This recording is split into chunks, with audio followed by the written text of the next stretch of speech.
नमो सिद्धाणं नमो आयर्याणं नमो वज्झायाणं नमो लोये सवसाहुणं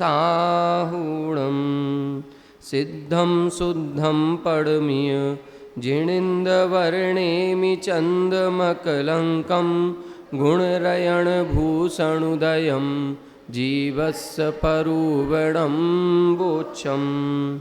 1008 श्री मूलनायक नेमिनाथ भगवान की, द्वासांग जिनवाणी माता की जय। आचार्य श्रेष्ठ आचार्य गुरुवर श्री 108 नेमीचंद सिद्धांत चक्रवर्ती महाराज की, आचार्य श्रेष्ठ आचार्य गुरुवर श्री 108 विद्यासागर जी महाराज की, आचार्य श्रेष्ठ आचार्य गुरुवर श्री 108 समय सागर जी महाराज की, तीर्थ चक्रवर्ती जगत पूज्य निर्यापक श्रमण मुनि पुंगव श्री सुधा सागर जी महाराज की, समस्त मुनि संघ की जय। सुबह अपन सभी ने आहार मार्गणा पर चर्चा करना प्रारंभ किया था। आहार मार्गणा में जीवों के 2 प्रकार से भेद किए थे, एक आहारक और दूसरे अनाहारक। आहारक जीव किसे कहते हैं? जब जीव अपने शरीर के योग्य अथवा वचन और मन के योग्य वर्गणाओं का ग्रहण करता है तो आहारक कहलाता है।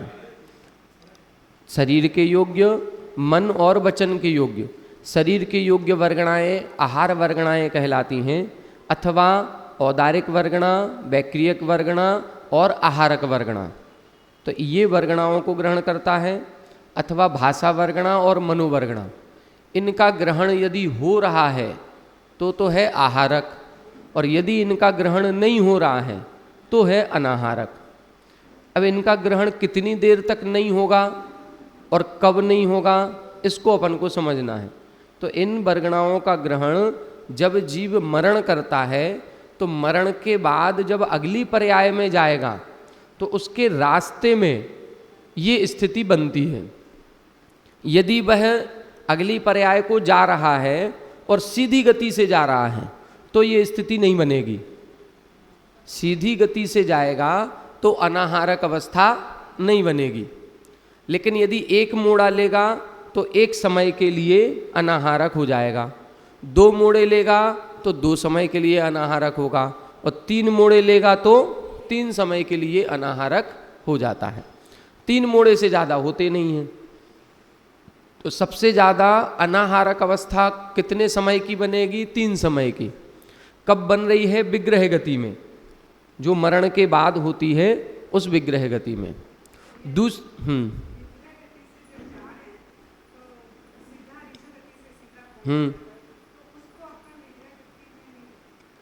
उस विग्रह गति के 2 भेद करेंगे। जो मरण के बाद नए शरीर को प्राप्त करने के लिए जो गति है वो विग्रह गति। अब उस विग्रह गति के 2 भेद, मोड़ सहित और मोड़ रहित। मोड़ सहित को विग्रह और मोड़ रहित को अविग्रह, तो फिर उसको अविग्रह बोलेंगे। तो जो सीधी गति हो रही है उसको अविग्रह भी बोलते हैं, और जो ऋजु गति, और जब एक मोड़ा होता है तो उसको बोलते पाणी मुक्ता। एक मोड़े वाली गति को क्या बोलेंगे? पाणी मुक्ता। पाणी का मतलब होता है हाथ। पाणी का मतलब क्या है? हाथ। पाणी ग्रहण संस्कार होता कि नहीं? तो पाणी का मतलब हाथ, और मुक्ता का मतलब मोती। यदि हाथ में मोती रखा है और वो नीचे गिरेगा तो कितने मोड़े लेगा? 1। यहाँ से ढड़क करके नीचे 1, बस 1 ही मोड़ा होगा, नीचे पहुँच जाए। इसको बोलते पाणी मुक्ता गति। 2 मोड़े वाली जो गति होती है उसको बोलते हैं लांगलिका।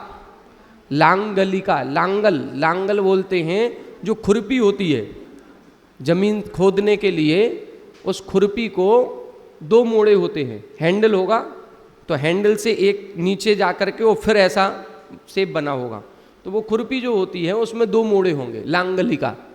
और तीसरी होती है गोमूत्रिका। गोमूत्रिका का मतलब है जब गाय चलते हुए पेशाब करती है तो उसमें ऐसे ऐसे हिलता हुआ जाता है, तो उसमें 3 मोड़े बन जाते हैं। तो आचार्यों ने ये 3 नाम दिए। तो जो विग्रह गति हुई वो 4 प्रकार की हो गई। ऋजु गति, पाणी मुक्ता गति, लांगलिका और गोमूत्रिका। तो ऋजु गति को सीधी गति कहते हैं और बाकी 3 विग्रह गति कहलाती हैं, अलग अलग हो। ठीक है, ऋजु गति जब होगी, सीधी गति तो अनाहारक अवस्था नहीं बनेगी।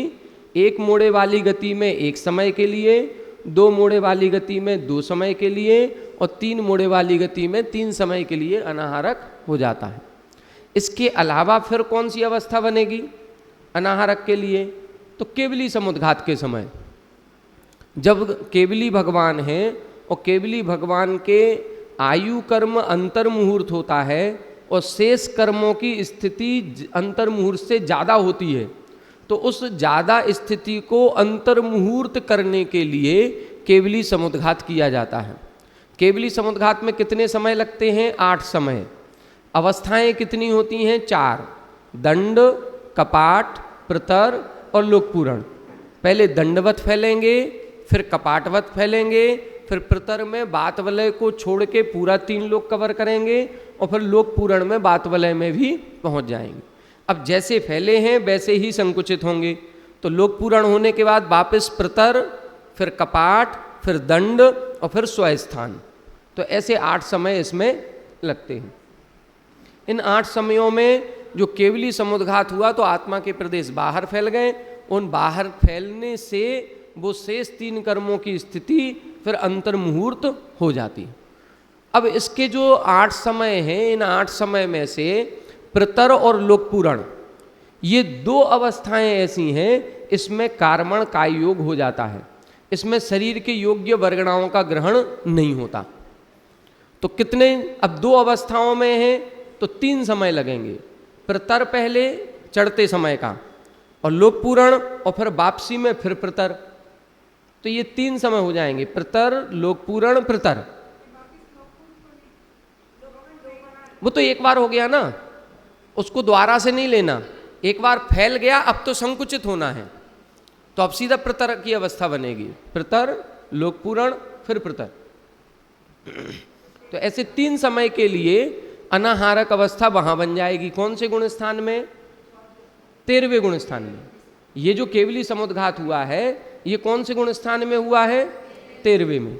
और फिर 13वें गुण स्थान के बाद जब 14वें में जाते हैं तो शरीर नाम कर्म का उदय नहीं है, और जब शरीर नाम कर्म का उदय ही नहीं है तो फिर अनाहारक अवस्था ही रहेगी, आहारक नहीं होगी।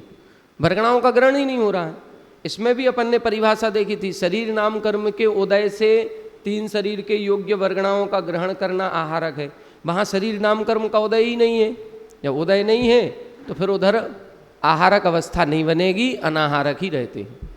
और फिर इसके बाद जो सिद्ध परमेष्ठी हैं वो तो अनाहारक हैं ही। तो 4 अवस्थाएं ऐसी हो गई। पहले विग्रह गति, दूसरा केवली समुद्घात, तीसरा अयोग केवली गुण स्थान और चौथा सिद्ध परमेष्ठी। ये सब अनाहारक होते हैं। इसके अलावा जो जीव हैं वो सब आहारक कहलाते हैं। ठीक है, समुद्घात क्या कहलाता है तो अपन ने देख लिया था, मूल शरीर को छोड़े बिना आत्म प्रदेशों का बाहर निकलना या फैलना, उसको अपन समुद्घात कहते हैं। ऐसा समुद्घात कितने प्रकार का है? 7 प्रकार का। वेदना, कसाय, विक्रिया, मारणांतिक, तेजस, आहारक और केवली। तो ऐसे 7 की परिभाषा भी सुबह देख ली थी। तीव्र वेदना के समय भी आत्मा के प्रदेश बाहर निकलते हैं। कसाय तीव्र होती है तो उस समय भी निकलते हैं। वैक्रियक समुद्घात, विक्रिया करके जब अपन शरीर को बड़ा छोटा करते हैं तो वैक्रियक समुद्घात है।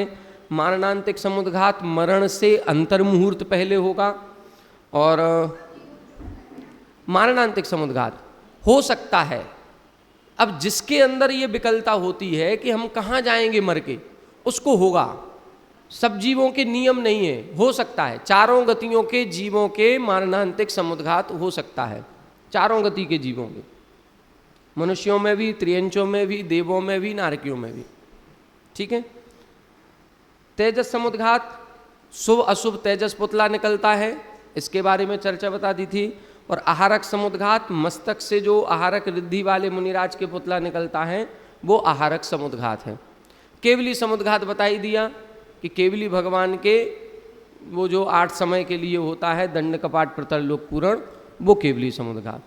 तो ऐसा अपन ने ये इधर तक सुबह समझ लिया था। नहीं, तेजस में जो शुभ तेजस है वो तो एक हाथ का है, पुरुष की आकृति का है, लेकिन अशुभ तेजस बिल्ली के आकार का है। अब बिल्ली के आकार की हाइट कितनी होगी, उस हाइट का कहीं कोई वर्णन नहीं है, बस आकृति दी है, बिल्ली के आकार का है।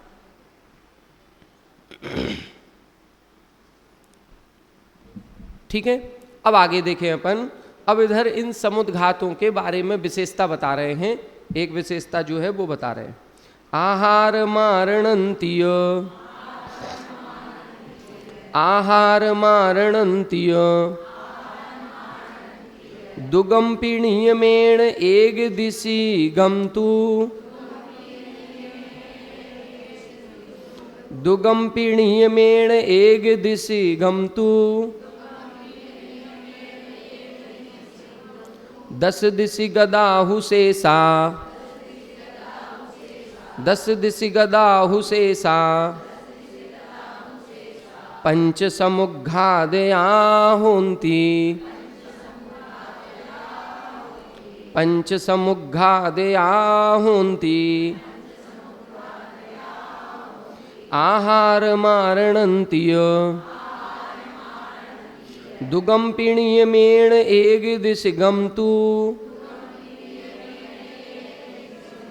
दस दिशि गदाहु शेषा पंच समुग्घादया होन्ति। पढ़ें।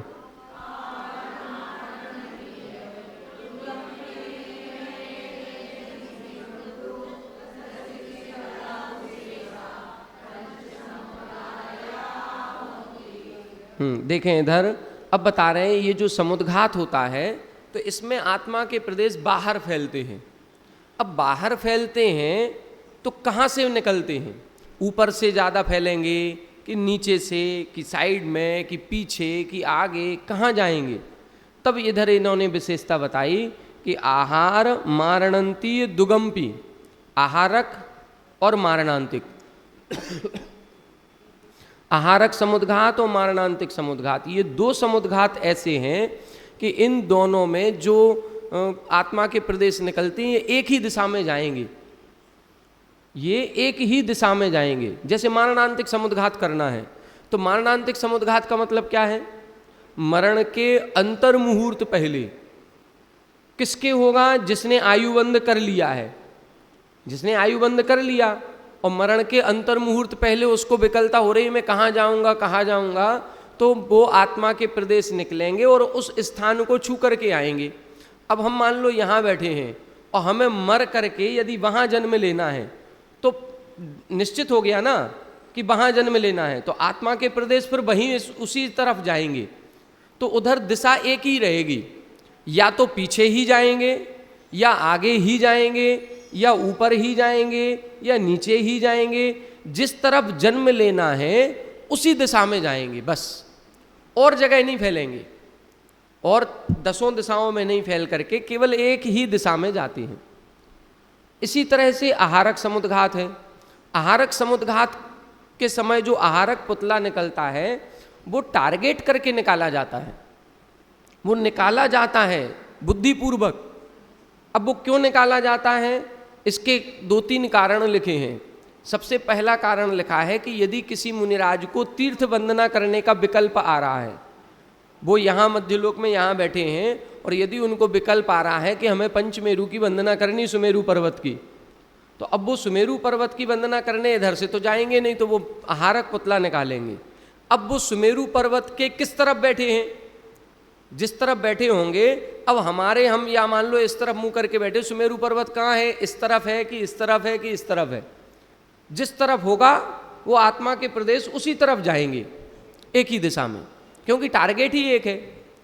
इसी तरह यदि मान लो उनको केवली या श्रुत केवली के पादमूल में जाना है तो ऐसा नहीं है सोचेंगे अब किसके पास जाएं, इधर जाएं कि इधर जाएं, वो तो निकलेगा तो एक दिशा उसकी डिसाइड हो जाएगी।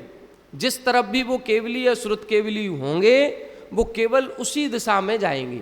तो आत्मा के प्रदेश निकलेंगे तो वो केवल उसी दिशा में जाएंगे, शेष दिशाओं में नहीं निकलते।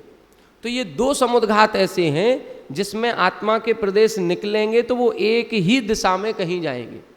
बाकी समुद्घात ऐसे हैं जैसे वेदना समुद्घात, जब तीव्र वेदना होगी, चाहे भले वो पैर में हो रही हो, चाहे वो सर में हो रही हो, चाहे पेट आदि में हो रही, कहीं भी हो रही हो शरीर में, तीव्र वेदना होगी तो आत्मा के प्रदेश सर्वांग से निकलेंगे, चारों तरफ से, चारों तरफ से निकलेंगे। इन सब का प्रमाण है, 2 गुने निकलेंगे कि 3 गुने निकलेंगे, इन सब का प्रमाण अलग दिया हुआ है।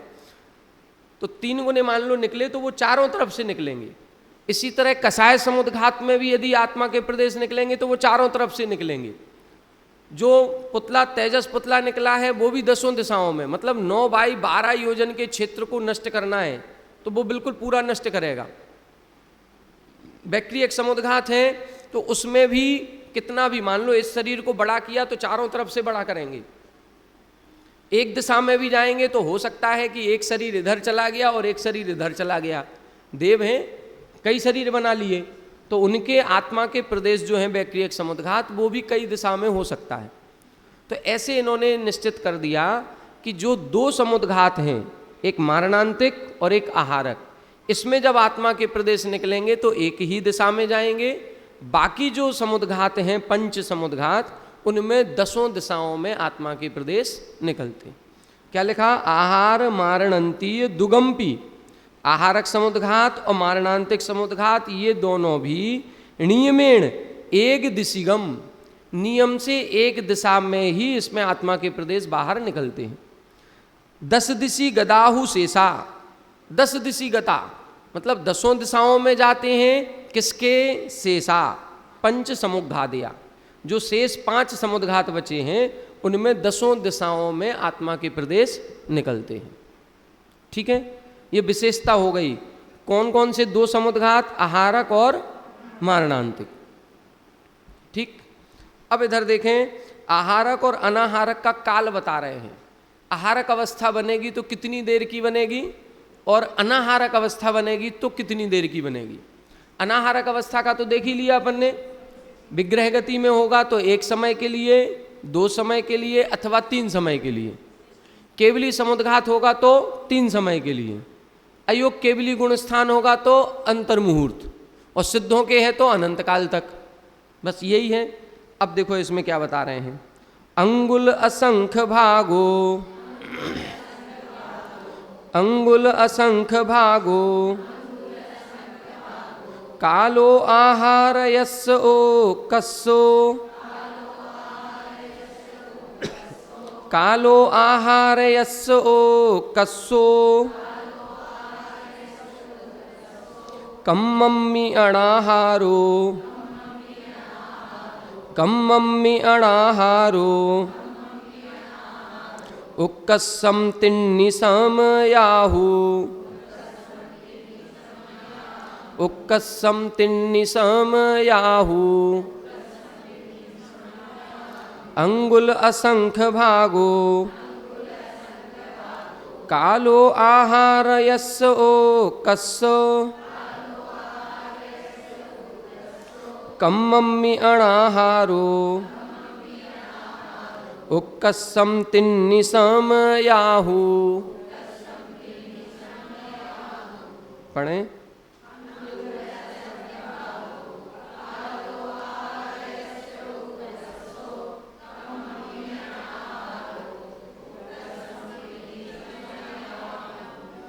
देखो इधर बता रहे हैं आहारक अवस्था का उत्कृष्ट काल।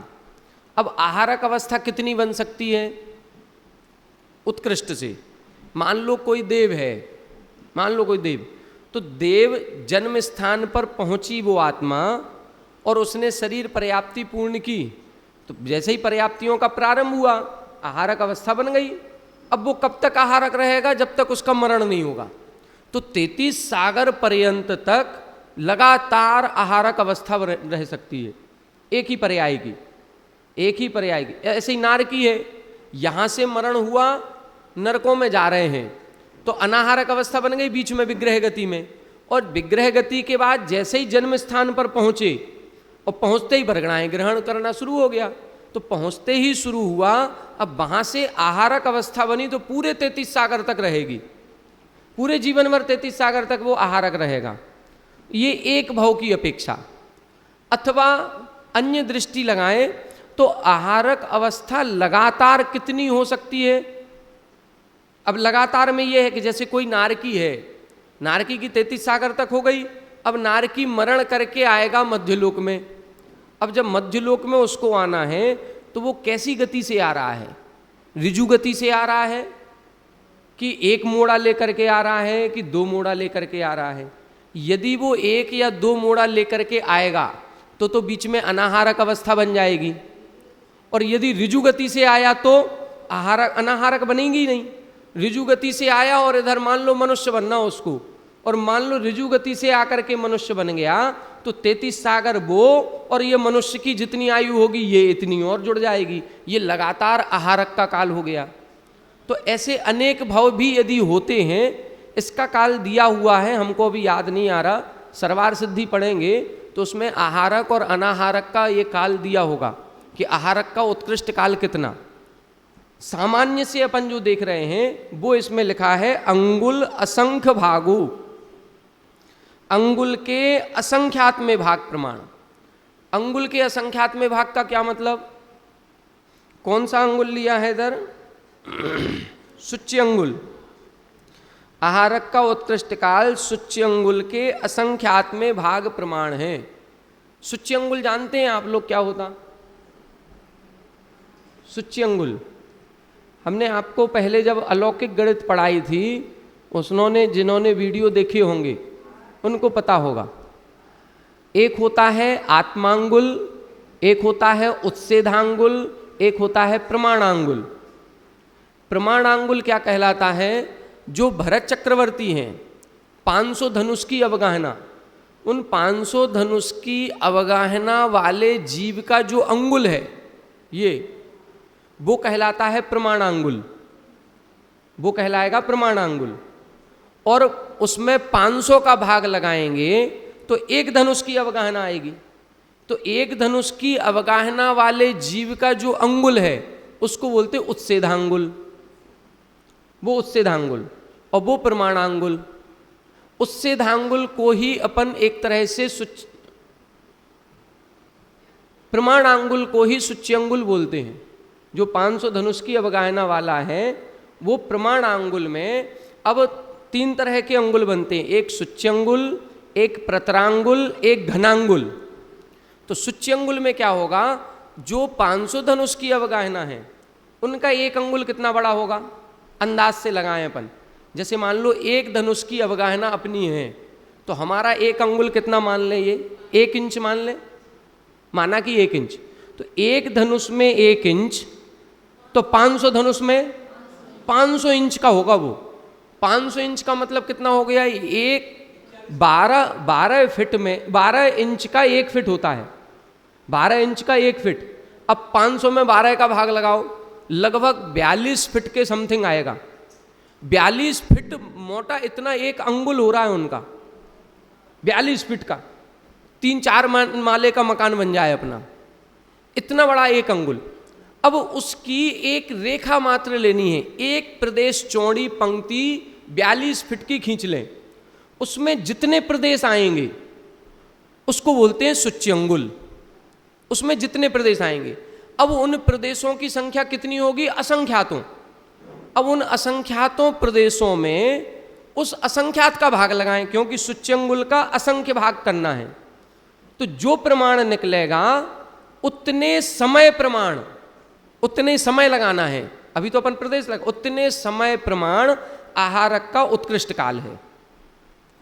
तो सुच्यंगुल जो 42 फीट लंबी एक रेखा अपन ने खींच दी, उस रेखा में कितने प्रदेश होंगे? असंख्यातों प्रदेश। उसमें असंख्यात का भाग लगाएंगे, जितने प्रदेश आएंगे उतने समय प्रमाण आहारक अवस्था का उत्कृष्ट काल। कितने हो जाएंगे? असंख्यातों वर्ष। 33 सागर तो अपन ने बता ही दिया, एक सागर में ही असंख्यातों वर्ष हो जाते हैं। 33 सागर प्रमाण तो नॉर्मल हो गया। ये आहारक अवस्था का उत्कृष्ट काल है। क्लियर हुआ? ये सुच्यंगुल कहलाता है। सुच्यंगुल समझ में आ गया? जो प्रमाणांगुल वाली अवगाहना थी भरत चक्रवर्ती की, उनके अंगुल को एक प्रदेश प्रमाण जब करते हैं सीधी लाइन तो वो सुच्यंगुल है। जब इसी का वर्ग कर देते हैं, स्क्वायर, तो वो कहलाता है प्रतरांगुल, और जब उसका घन कर देंगे, क्यूब, तो वो कहलाएगा घनांगुल। तो सूच्यंगुल, प्रतरांगुल और घनांगुल ऐसे फिर उससे बनते हैं। वो प्रारंभ करते हैं, वो भी प्रमाण है। ये तो अपन ने एक उत्कृष्ट बता दिया, फिर तो वो बहुत छोटा प्रमाण है। अनंतानंत परमाणुओं का एक स्कंद होता है, अनंतानंत परमाणुओं के स्कंध को एक क्या बोलते हैं वो, अवसन्नासन, उसका नाम है अवसन्नासन। फिर 8 अवसन्नासन का एक सन्नासन, फिर 8 सन्नासन का एक त्रस रेणु, फिर 8 त्रस रेणु का एक त्रुट रेणु, फिर एक 8 त्रुट रेणु का एक जघन्य वो कर्म भूमि का बालाग्र, फिर उससे मध्यम भोग भूमि का बालाग्र, फिर जघन्य भोग भूमि का बालाग्र, फिर उत्तम भोग भूमि का ऐसे बनाओगे 8-8 गुने करते करते 12 बार करना है, तब जाकर के वो जौ का प्रमाण आएगा। जो बोलते हैं ना, जो 8 जौ के बराबर, वो प्रमाण बाद में आएगा। वो भी है, अलौकिक गणित पढ़ेंगे तो उसमें हमने पूरा बोर्ड पर लिख करके पूरा समझाया हुआ है। हाँ, उससे अपन पूरा नोट कर सकते हैं कि अनंतानंत परमाणुओं का जो स्कंध बनता है वो अवसन्नासन है, वहां से शुरू किया उन्होंने, और 12 बार 8 8 8 8 का गुणा किया, तब जाकर के वो 1 अंगुल तक पहुंचे। तब जाकर के अपन उतना जाके गहराई में मत जाओ, आप तो इतना समझो जो 500 धनुष की अवगाहना वाले भरत चक्रवर्ती का अंगुल है वो प्रमाणांगुल कहलाता है। और उस प्रमाणांगुल की जो एक प्रदेश चौड़ी पंक्ति सीधी लाइन खींचेंगे, उसमें जितने प्रदेश आएंगे वो सूच्यंगुल कहलाता है। अब उस सूच्यंगुल में जितने प्रदेश हैं उसका असंख्यात्मा भाग, बस उसके प्रमाण जितने समय होंगे उतना समय आहारक अवस्था का उत्कृष्ट काल। ठीक है, अंगुल असंख्य भागो कालो आहारयस्य उक्कस्सु, ये उत्कृष्ट काल। ठीक है, अब जघन्य काल कितना होगा यदि ये उत्कृष्ट है तो? जघन्य काल कितना? अभी अपन ने मान लो 33 सागर की आयु लगाई तो ये उत्कृष्ट आयु है। जघन्य कितनी होती है निगोदिया जीव की? 1/24 सेकंड।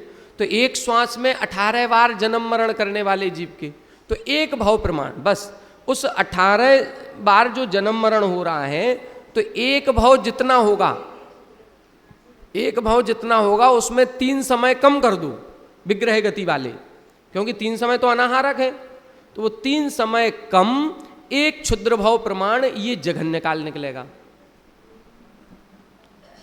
3 समय कम क्योंकि ये पता चल गया, मान लो हम हैं, ठीक है, और यहां से मरण करके निगोदिया में उत्पन्न होना है। यहां से मरण करके कहां जाएंगे? निगोदिया में।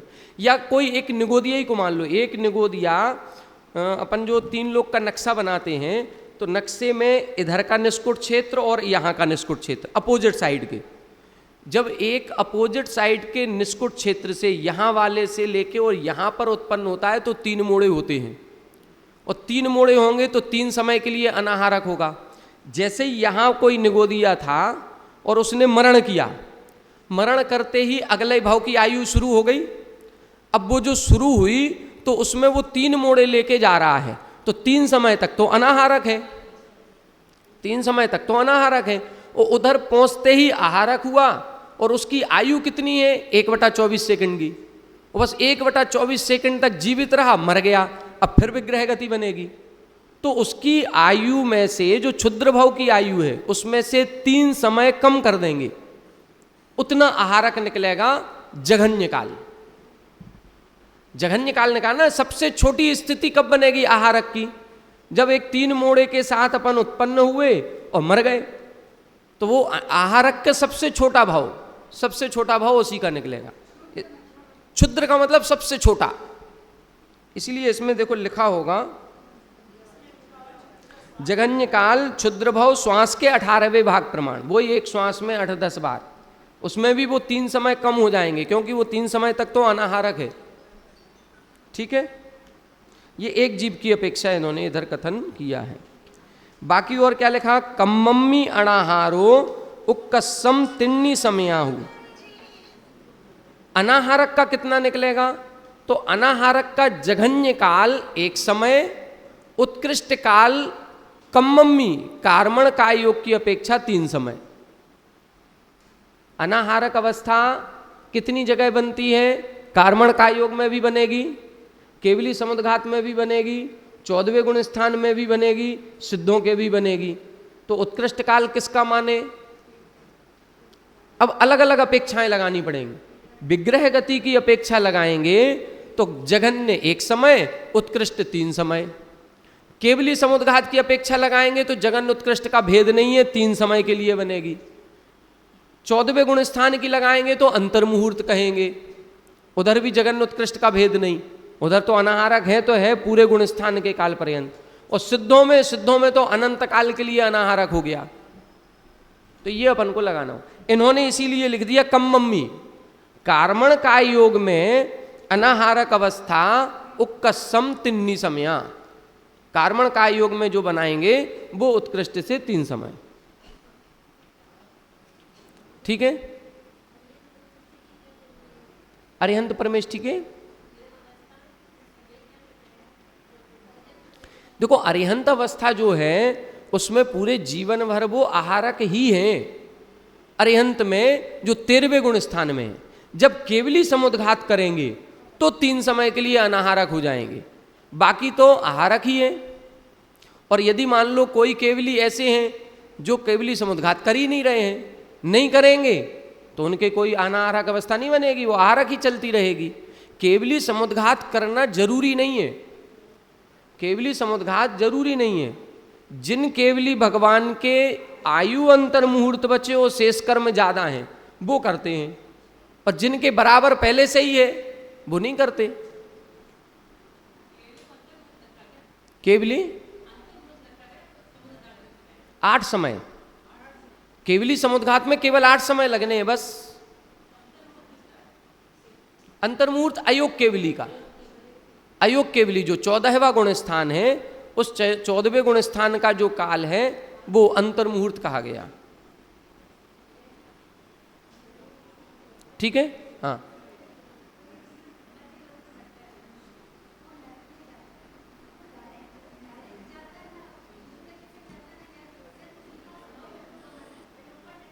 नहीं नहीं, ऊपर क्यों जाएगा? देखो जीव का स्वभाव ऊर्ध्वगमन तो है, लेकिन कौन से जीव का? सिद्ध जीव का, मुक्त जीव का, संसारी जीव का नहीं है। मान लो कोई जीव इधर हम बैठे हैं और हमको मरण करके नीचे जाना है, तो पहले हमारी आत्मा ऊपर जाएगी फिर नीचे जाएगी? नहीं, ऐसा नहीं होगा, ऐसा नहीं होता।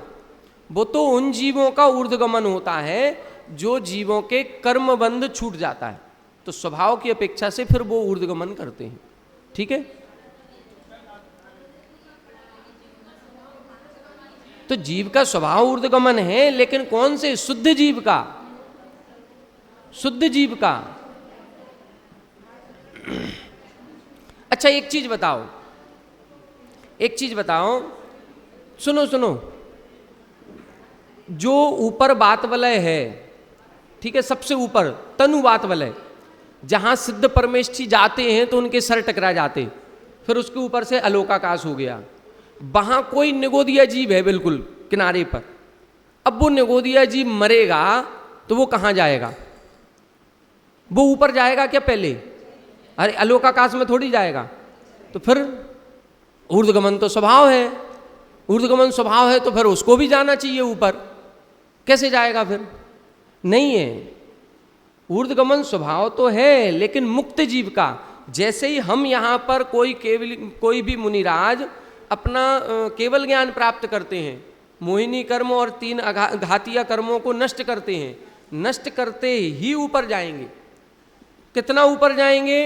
अभी तो 5000 धनुष ऊपर उठेंगे, केवल ज्ञान हो गया। और जैसे ही वो अघातीय कर्म नष्ट किए तो सीधा ऊपर जाकर के सिद्ध सला में बैठ जाएं। तो उनका है ऊर्ध्वगमन स्वभाव, शुद्ध जीव। संसारी जीवों का नहीं है। संसारी जीवों का तो यदि हमें नीचे जाना है तो हम नीचे ही जाएंगे, ऊपर नहीं जाएंगे। चलो आगे चलें, ये समझ में आ गया। अब संख्या बता रहे हैं, अब संख्या बता रहे हैं आहारक और अनाहारक जीवों की संख्या कितनी होती है। कम्मय्य काय जोगी कम्मय्य काय जोगी होदि अनाहार याण परिमाणम होदि अनाहार याण परिमाणम तब बिरहिद संसारो तब बिरहिद संसारो सवो आहार परिमाणम सवो आहार परिमाणम कम्मय्य काय जोगी होदि अनाहार याण परिमाणम तब बिरहिद संसारो सवो आहार परिमाणम। पढ़ें।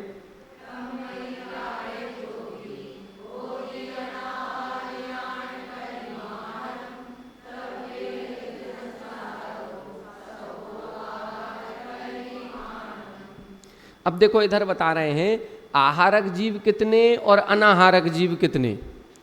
तो अनाहारक जीवों को कैसे गिने और आहारक को कैसे गिने, गिन ही नहीं सकते।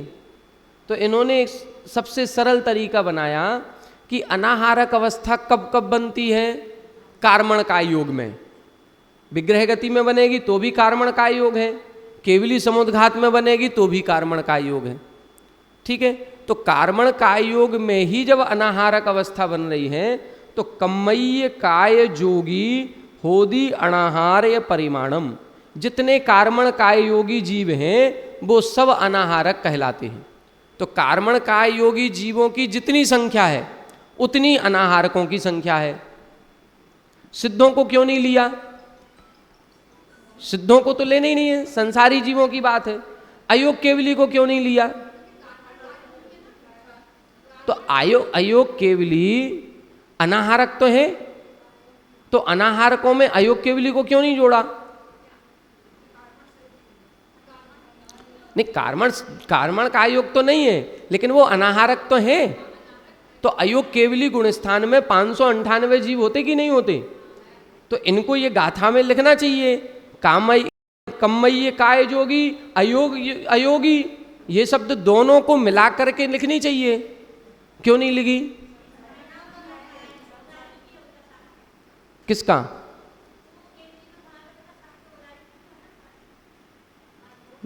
हम तो अनाहारक अवस्था की काल की बात कर रहे हैं।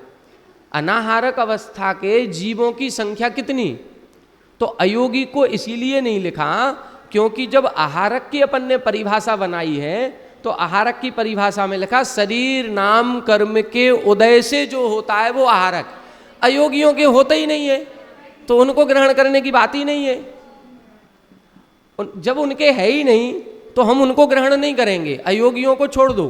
अब जो अयोग, जहां तक शरीर नाम कर्म का उदय है वहां तक के जीवों में आहारक और अनाहारक का भेद करना है। शरीर नाम कर्म का उदय कहां तक है, 13वें तक। तो 13वें गुण स्थान तक ही 2 प्रकार के जीव हैं, आहारक और अनाहारक। तो अनाहारक कितने हैं, जितने कार्मण काय योगी हैं, और आहारक कितने हैं, बाकी सब बचे हुए आहारक हैं। क्लियर हो गया। 14वें गुण स्थान वर्ती तो बाहर पहले ही हो गए, उनको तो परिभाषा से ही बाहर कर दिया। जब 14वें गुण स्थान के परिभाषा से ही बाहर हैं तो उनको ग्रहण करने की आवश्यकता नहीं है। ठीक है, अब देखें इधर, तब बिरहिद संसारो, इन अनाहारकों से रहित जितने फिर संसारी जीव बचे हैं 13वें गुण स्थान तक के, वो सारे के सारे सब वो आहार परिमाणम, वो आहारक अवस्था वाले जीव कहलाते हैं या आहारक जीवों की संख्या कहलाती है। अब कार्मण काय योगी कितने हैं, अब कार्मण काय योगी कितने हैं ये अपन सब लोग पढ़ चुके। 7वें वर्ष की कक्षा में जब अपन ने वो पढ़ा था पूरा काय मार्गणा, योग मार्गणा, तो योग मार्गणा में कार्मण काय योग आया होगा कि नहीं आया था, तो उस समय कार्मण काय योगियों की संख्या बताई थी। संख्या किसने नहीं पढ़ाई, नहीं, हम तो पढ़ा ही है। देखो, अब आप लोगों ने किससे, अंकित भैया से पढ़ा था, तो हम तो पूरी पढ़ाई है। यदि हमसे पढ़े हैं तो हमारी पूरी वीडियो डली है, एक भी गाथा नहीं छोड़ी हमने। आपने बीच बीच में छोड़ छोड़ के पढ़ा हो तो पता नहीं।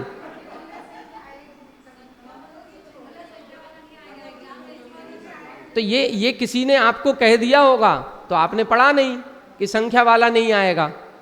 ये वहां से सांगानेर से कहा होगा किसी ने, आपके मैसेज आया होगा कि संख्या वाला नहीं आएगा, तो नहीं पढ़ा होगा। लेकिन हाँ, तो जो भी हो, तो आप लोगों ने पढ़ा नहीं, लेकिन हमने वो उसमें पूरी पढ़ाई, एक भी गाथा नहीं छोड़ी, वो सारी गाथाएं पढ़ाई।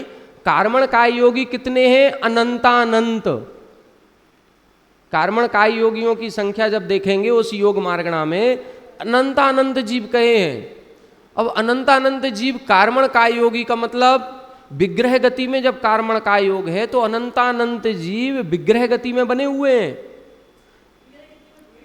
भीड़, बिल्कुल ट्रैफिक जाम है पूरा, अपन को समझ में नहीं आ रहा, ये अपन को यहां समझ में नहीं आ रहा। इधर पूरे आने जाने वाले बिल्कुल लगे हुए हैं, क्योंकि उस समय जो आत्मा जा रही है ना, वो केवल कार्मण शरीर को लेके जा रही है। वो चीज अपन को दिखती नहीं, आकाश प्रदेश की पंक्तियां दिख नहीं रही हैं, सब कुछ अमूर्तिक दिख रहा है, हमारे मति ज्ञान श्रुत ज्ञान का विषय नहीं है, तो हम देख नहीं पा रहे हैं। यहां पर भी कई सारे निगोदिया जीव ऐसे होंगे जो जन्म ले रहे होंगे, मर रहे होंगे, जन्म ले रहे होंगे, मर रहे होंगे। अब जो जन्म मरण कर रहे हैं वो कहाँ जा ही रहे हैं, जा रहे हैं, आ रहे हैं। जैसे मोबाइल अपना रखा है तो इसमें अभी भी नेटवर्क आ रहा है कि नहीं, लेकिन दिख नहीं रहा, दिख नहीं रहा है। सबके मोबाइल में तुम कहीं भी चले जाओ वो नेटवर्क आ रहा है, रेस चालू है। अभी कोई घंटी लगाएगा तो बज जाएगी, नहीं लगाया तो बज नहीं रही है, लेकिन नेटवर्क तो कंटिन्यू है।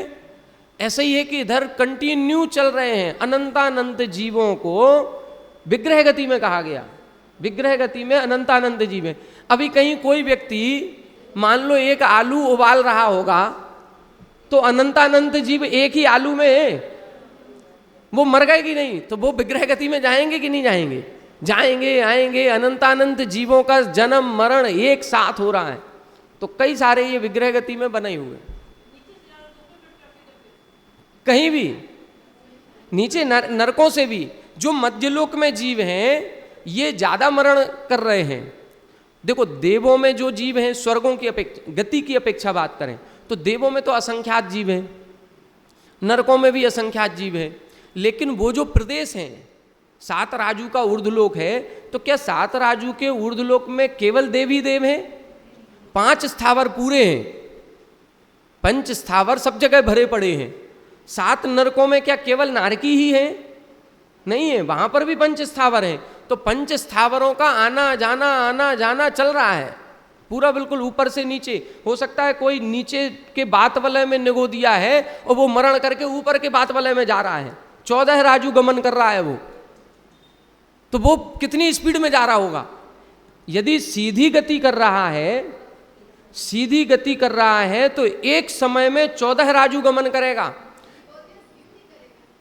और कौन करेगा? जीवी।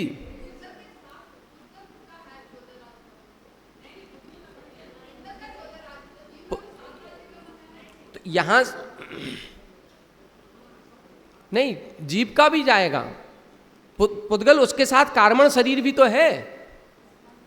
यदि एक 7वें नरक के नीचे वाले जो तनुवात वलय है वहां कोई निगोदिया जीव है और वो मरण करके सबसे ऊपर वाले 7 राजू वाले, वो सबसे ऊपर वाले बात वलय में जा रहा है, तो 14 राजू गमन कर सकता है, वो 14 राजू गमन कर सकता है। जो कैसा? हाँ, जाएंगे ना, आत्मा तो एक सी रहेगी। आत्मा का देखो, अब विग्रह गति में आत्मा का आकार कैसा है ये अपन सब लोग पढ़े हुए हैं कि एक कर्म होता है गत्यानुपूर्वी, और गत्यानुपूर्वी कर्म का काम क्या है? आत्मा का आकार विग्रह गति में कैसा होगा? पूर्व शरीर के आकार जैसा। यदि कोई एक हाथी मरा है तो उस हाथी के आत्मा का आकार विग्रह गति में हाथी जैसा जाएगा। जितना बड़ा हाथी है वो उतना बड़ा आकार लेकर के जा रहा है रास्ते में। जब वो जन्म स्थान पर पहुंचेगा तब बिल्कुल इतना सा हो जाएगा, सुई की नोक के बराबर। रास्ते में तो हाथी के बराबर ही है। अब सोचो जरा, वो आत्मा जो जा रही है वो रास्ते में हाथी के बराबर जा रही है। अब उसके बीच में से भी छोटे छोटे जीवों की आत्माएं और जा रही होंगी, एक्सीडेंट होता होगा, होते होंगे और क्या, उसके बीच में से भी तो जाएगी कोई। कैसा ट्रैफिक जाम है पूरा। लेकिन बस ये है कि वो इतना सूक्ष्म है, कार्बन शरीर सूक्ष्म है, सूक्ष्म परमाणुओं से बना है, और आत्मा वैसे ही अमूर्तिक है, तो एक दूसरे से बाधा को प्राप्त नहीं होते। सब एक दूसरे के अंदर से निकल के चले जाएंगे, सब अंदर से निकल के चले जाएंगे। क्या होता? नहीं, कहीं नहीं है। विग्रह गति में जितना शरीर अभी हमारा है, हम मरण किए तो बिल्कुल सेम आकार जाएगा, 3 गुना नहीं होगा। कहां से हो जाए 3 गुना? शरीर नाम नहीं, बिल्कुल नहीं, बिल्कुल सेम जो आकार है। और बस वो जो गत्यानुपूर्वी नामकर्म है, वो नामकर्म इस आकार को बनाए हुए है, गत्यानुपूर्वी, और कोई कर्म नहीं। वो गत्यानुपूर्वी कर्म का काम ही इतना ही है, वो केवल विग्रह गति में ही उदय में आती, और कहीं जीवन में उदय भी नहीं आती, केवल उसका काम उतना ही है। नहीं, कहीं नहीं हुआ। वो कोई और प्रसंग पढ़ा होगा आपने, उसमें ये प्रसंग जो समुद्घात होता है उसमें जरूर आत्मा के प्रदेश 3 गुने फैलते हैं। जैसे मान लो वेदना समुद्घात हुआ, कषाय समुद्घात हुआ, तो आत्मा जितनी है उससे 3 गुने आकार में फैलती है, वो जरूर 3 गुने का है। लेकिन मरण करके जाती है तो जो शरीर प्रमाण है पूर्व शरीर का आकार उतनी। चलो ठीक है, अगली एक कर ले, उपयोग अधिकार। वो किंचूणाकम किसके लिए? सिद्धों के लिए। वो सिद्धों के लिए, अपन के लिए नहीं है किंचूणा, वो सिद्धों के लिए। उनके शरीर नाम कर्म ही खत्म हो गया, इसीलिए किंचूणा लिखा है। अपने तो शरीर नाम कर्म चल रहा है ना, ये खत्म हुआ, दूसरा शुरू हो गया, वो उनके लिए किंचूणा। चलो उपयोग अधिकार और पूरा करना है, अभी 10 मिनट बचे हैं, कैसे होगा? लेस्या मार्गणा भी शुरू करनी है आप लोगों को। देखो आज 25 तारीख हो गई ना, ये कर दे रहे हैं अभी 1-2 गाथाएं। ये उपयोग अधिकार सरल है, क्योंकि ज्ञानोपयोग और दर्शनोपयोग अपन सब जानते हैं। दर्शनोपयोग पे चर्चा कर ही ली अपन ने 4 गाथाओं में, चक्षु दर्शन, अचक्षु दर्शन, बस वो ही दर्शनोपयोग हो गया। ज्ञानोपयोग मति ज्ञान, श्रुत ज्ञान, अवधि ज्ञान, ये 8 प्रकार का ज्ञानोपयोग है। तो बहुत सरल है, केवल गाथा गाथा पढ़नी है और अर्थ करना है, तो अपना ये हो जाएगा। अब आज 25 तारीख हो गई, कल 26 को दोनों टाइम क्लास अपनी लगेगी, तो लेस्या अधिकार अपन शुरू करेंगे। लेस्या की कल दोनों टाइम लगेगी। परसों सुबह 27 को यहाँ पूजन प्रशिक्षण होना है, सभी का पूजन सिखाई जाएगी। लेकिन सुनने, पूरी सुन ले, वो रहेगी बच्चों के लिए। हाँ मंदिर में, यहाँ नहीं, मंदिर में, बड़े मंदिर में जो भी हॉल वगैरह होगा वहाँ पर। हाँ नहीं, अब बता रहे, पहले आप सुन लें, फिर आपका जो वो होगा फिर अपन करेंगे। तो 27 तारीख को मॉर्निंग में और सारी क्लासें बंद रहेंगी, सारे के सारे लोग वहाँ जाएंगे। और 27 तारीख को मॉर्निंग में हम जाएंगे विजयनगर, 27 तारीख की मॉर्निंग में सुबह। तो विजयनगर में अभिषेक पूजन करके फिर 8:30 तक आएंगे। 8:30 से तत्वार सूत्र की क्लास चलेगी, गोमट सार की नहीं चलेगी 27 को। 27 की सुबह जो गोमट सार की क्लास 7 बजे से लेते ना, 7 बजे वाली वो क्लास नहीं चल के, हाँ अब 27 तारीख को दोपहर में अपनी क्लास चलेगी, 27 को दोपहर में। और 27 की शाम को तत्वार सूत्र जी का एग्जाम होगा, और 28 की सुबह में अपने गोमट सार का एग्जाम होगा। अब आप बताओ, एक सुझाव ये आया था कि एग्जाम सारे के सारे 27 की शाम को ही होंगे, लेकिन 27 की शाम को होंगे तो आप लोग एक ही एग्जाम दे पाओगे, या तो गोमट सार का या तत्वार सूत्र का। तो कुछ लोगों ने कहा नहीं, हमें तो दोनों देने हैं, और दोनों देना है तो फिर तत्वार सूत्र का 27 की शाम को हो जाएगा, 28 की सुबह में जो अपना क्लास का टाइम है 7 बजे से 8 बजे तक का जो समय है उसमें फिर गवर्नमेंट सार का एग्ज़ाम लेंगे। तो अपने पास अभी 3 क्लासें बची हैं, कल दोनों रहेंगी, सुबह की भी और कल शाम की भी, दोपहर की भी और परसों की दोपहर की। तो 3 कक्षाओं में लगभग 25-30 गाथाएं और हो जाएंगी अभी लेस्या की। इतना सिलेबस आपका आएगा। 1 घंटे का पेपर रहेगा और ऑब्जेक्टिव रहेगा। प्रश्न आएगा, उसके 4 विकल्प होंगे, 4 विकल्प में से एक सही होगा, आपको उसको टिक करना है और उसका विकल्प लिख देना है कि इसमें A नंबर का सही है, इसमें B नंबर का। तत्वार सूत्र में 1 या 2 प्रश्न लिखित के देंगे लिखने वाले, बाकी ऑब्जेक्टिव या ट्रू फॉल्स वाले या मैचिंग करने वाले ऐसे कुछ देंगे।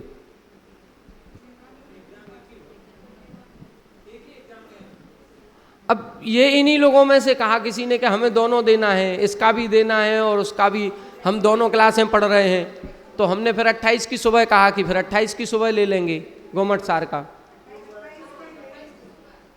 ठीक है ना, 28 की सुबह। चलो उपयोग अधिकार को देख लें। बत्थु निमित्तम भावो जादो जीवस्य जोदु जोवोगो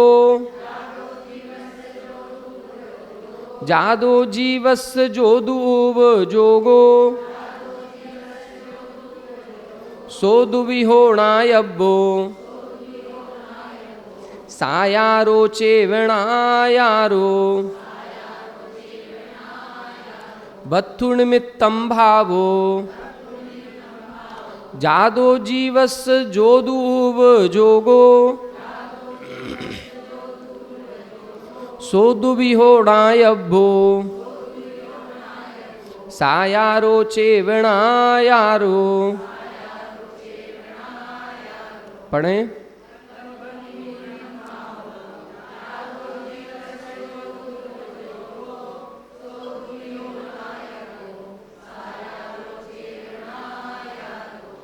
इधर बता रहे हैं उपयोग अधिकार।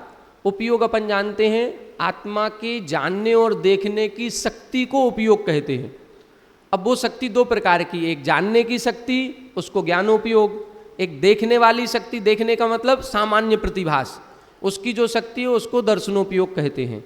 तो बत्थु निमित्तम भावो जादो, बत्थु, बत्थु का मतलब वस्तु, पदार्थ, तो पदार्थ को जानने वाली जो शक्ति है, बत्थु निमित्तम भावो जादो, जो वस्तु के निमित्त से जो भाव उत्पन्न होता है जीवस्य, जीव के, उसको उपयोगो, उसको उपयोग कहते हैं।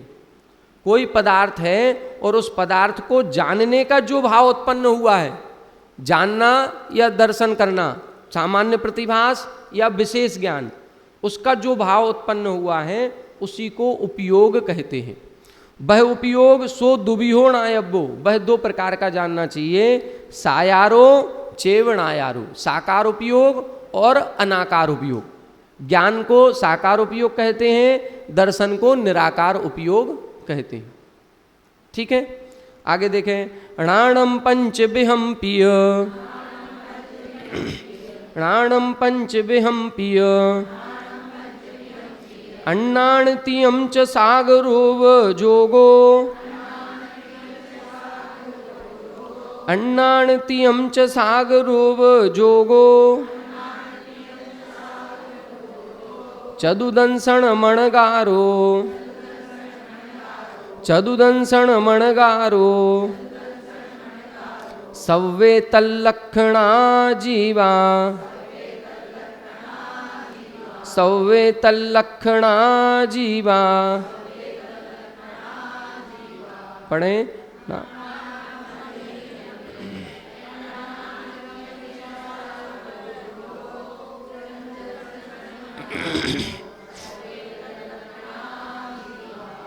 देखें, अब जो ज्ञानोपयोग है उसको साकारोपयोग कहा और दर्शनोपयोग को निराकार उपयोग। अब इधर भेद प्रभेद बता रहे हैं। अणाणम पंच विहंपीय, ज्ञान 5 प्रकार का, और अन्नाणतियम, और 3 प्रकार का अज्ञान, मति ज्ञान, श्रुत ज्ञान, अवधि ज्ञान, मनःपर्य ज्ञान, केवल ज्ञान, ये 5 ज्ञान हो गए। और कुमति, कुश्रुत, कुअवधि, ये 3 अज्ञान। कुल मिलाकर के ये जो 8 भेद बने, ये साग रूप जोगो, ये साकार उपयोग कहलाता है। चतुदंसणम अणगारो, जो 4 प्रकार का दर्शन है, चक्षु दर्शन, अचक्षु दर्शन, अवधि दर्शन, केवल दर्शन, ये चारों प्रकार का अणगारो, ये अनाकार उपयोग कहलाता है या दर्शनोपयोग कहलाता है। सव्वे तल्लक्षणा जीवा, ये जितने भी उपयोग हैं ये जीव के लक्षण कहलाते हैं। इनसे रहित जीव नहीं होगा। इन 4 दर्शन में से कोई ना कोई दर्शन एक होगा ही होगा, कोई ना कोई एक दर्शन होगा ही होगा। कौन सा एक दर्शन? अचक्षु दर्शन तो होगा ही होगा, क्योंकि स्पर्शन इंद्री तो कम से कम जीव के रहेगी रहेगी। इसी तरह से ज्ञानोपयोग में भी कुछ ना कुछ कोई ना कोई ज्ञानोपयोग होगा ही होगा। कौन सा? संसारी है तो एक इंद्रिय है तो कुमति कुश्रुत, यदि पंचेंद्रिय है और सम्यक दृष्टि है तो मति श्रुत, यदि केवल ज्ञानी हो गया तो केवल ज्ञान। इसी तरह से दर्शन में भी संसारी है तो अचक्षु दर्शन कम से कम एक, और यदि केवल ज्ञानी है तो केवल दर्शन। तो कोई ना कोई दर्शन एक रहेगा ही रहेगा, और कोई ना कोई ज्ञान एक ना एक रहेगा ही रहेगा। दर्शन और ज्ञान से रहित जीव नहीं होता। ठीक है। अब एक इंद्रिय जीव के कितने उपयोग हो सकते हैं? कितने उपयोग? हमने दर्शनोपयोग ज्ञानोपयोग शब्द नहीं बोला, कितने उपयोग, तो आपको दोनों जोड़ के बताना है। जैसे एक इंद्रिय जीव के कितने उपयोग होंगे? 3, एक दर्शनोपयोग अचक्षु दर्शन, और 2 ज्ञानोपयोग कुमति कुश्रुत। कुमति कुश्रुत 2 ज्ञान होंगे और एक दर्शन होगा अचक्षु दर्शन। 3 इंद्रिय जीव के कितने होंगे? 3 इंद्रिय जीव के, उसके भी 3 इंद्रिय जीव भी मिथ्या दृष्टि है और चक्षु है नहीं, उसके भी 3 होंगे। तो एक इंद्रिय, 2 इंद्रिय और 3 इंद्रिय, इन जीवों के 3 होंगे, एक दर्शनोपयोग और 2 ज्ञानोपयोग।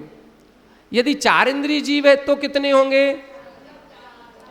तो 4 हो जाएंगे, चक्षु दर्शन और बढ़ जाएगा। ठीक है। यदि पंचेंद्रिय है और पंचेंद्रियों में मान लो, अब पंचेंद्रियों में सब तरह के आएंगे, मान लो कोई देव है और सम्यक दृष्टि देव है, कितने उपयोग हो सकते हैं? सम्यक दृष्टि देव है तो कितने होंगे?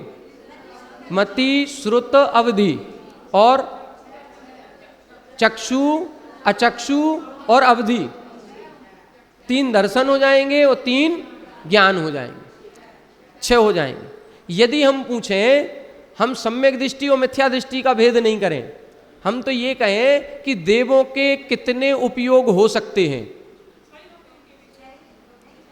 अरे मिथ्या दृष्टि भी तो देव होंगे, तो 6 कैसे होंगे? फिर कुमति ज्ञान, कुश्रुत ज्ञान और कुअवधि ज्ञान होगा उनके, तो कुल कितने हो गए? आप समझो उस चीज को।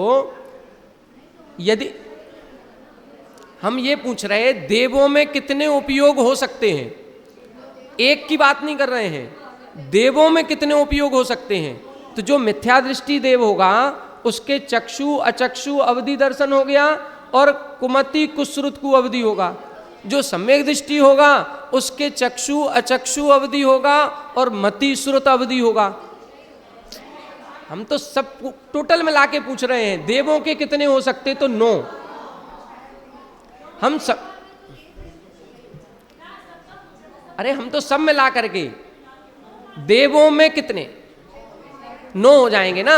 6 ज्ञान हो गए, कुमति कुश्रुत कुअवधि भी देवों में हो सकता है और मति श्रुत अवधि भी देवों में हो सकता है, और फिर चक्षु अचक्षु अवधि भी हो सकता है। तो 3 दर्शनोपयोग हो सकते हैं और 6 ज्ञानोपयोग हो सकते हैं। अब किसके कौन से होगा ये नहीं कह रहे हम।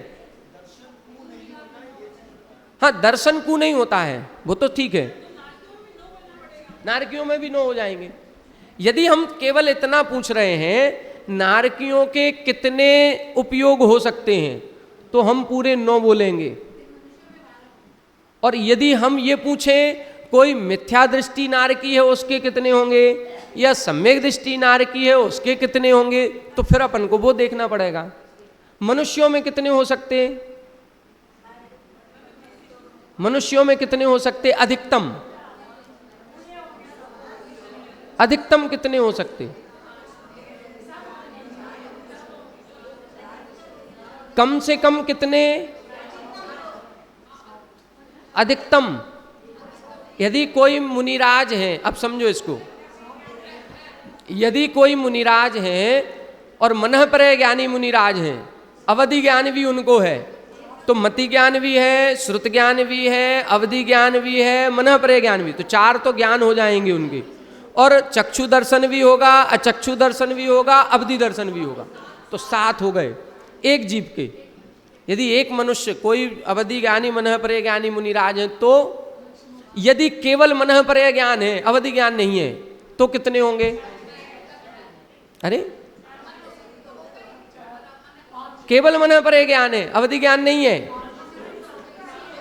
तो कितने होंगे? 5। मति ज्ञान, श्रुत ज्ञान और मनः परय ज्ञान, और चक्षु दर्शन, अचक्षु दर्शन, अवधि दर्शन थोड़ी होगा।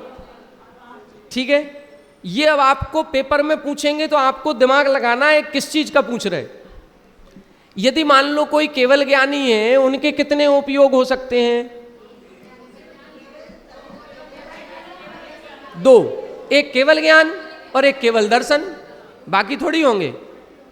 केवल ज्ञानी है तो केवल 2 होंगे। ठीक है, तो इस तरह से एक और चीज अपन ध्यान दें, अवधि दर्शन जो होता है, अवधि दर्शन खोटा नहीं होता। यदि मान लो कोई मिथ्या दृष्टि देव है, तो मिथ्या दृष्टि देव के कितने दर्शन मानेंगे? मिथ्या दृष्टि देव है तो दर्शन कितने होंगे? 3, चक्षु दर्शन, अचक्षु दर्शन, अवधि दर्शन। और सम्यक दृष्टि देव है तो कितने दर्शन होंगे? तो भी 3 होंगे। ठीक है ना। अब सुने दूसरी व्याख्या। हमने मिथ्या दृष्टि देव था तो भी हमने अवधि दर्शन बोला, क्योंकि बिना दर्शन के ज्ञान नहीं होगा, बिना दर्शन के ज्ञान नहीं होता है। तो यदि वो मिथ्या दृष्टि देव है और अवधि ज्ञान कुअवधि लगाएगा तो भी दर्शन होगा, और यदि सम्यक दृष्टि देव है वो सुअवधि लगाएगा उसके भी दर्शन होगा।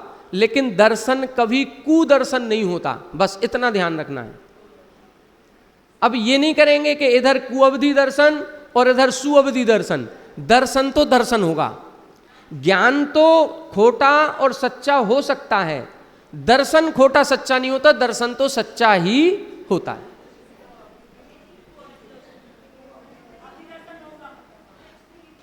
मनः परय ज्ञान के पहले कौन सा दर्शन होगा? मनः परय ज्ञान के पहले मति ज्ञान होता है और मति ज्ञान के पहले दर्शन हो जाता है। कौन सा दर्शन होगा? अचक्षु दर्शन, क्योंकि मनः परय ज्ञान मन से संबंधित बात को जानता है। तो पहले मति ज्ञान होगा, उसके पहले अचक्षु दर्शन हो जाएगा, तो उससे होगा। चलो अब अपन कल करेंगे इसको। हाँ चलो ठीक है, जिनवाणी स्तुति कर। जा वाणी के ज्ञान से सूझे लोकालोक, सुवाणी मस्तक नमो सदा देते हूँ लोग। हे जिनवाणी भारती तो ही जपोद निरैन, जो तेरो शरणा गए सो पावे सुख चैन। देव भजो अरिहंत को गुरु सेवो निर्ग्रंथ, दया धर्म पालो सदा यही मोक्ष का पंथ।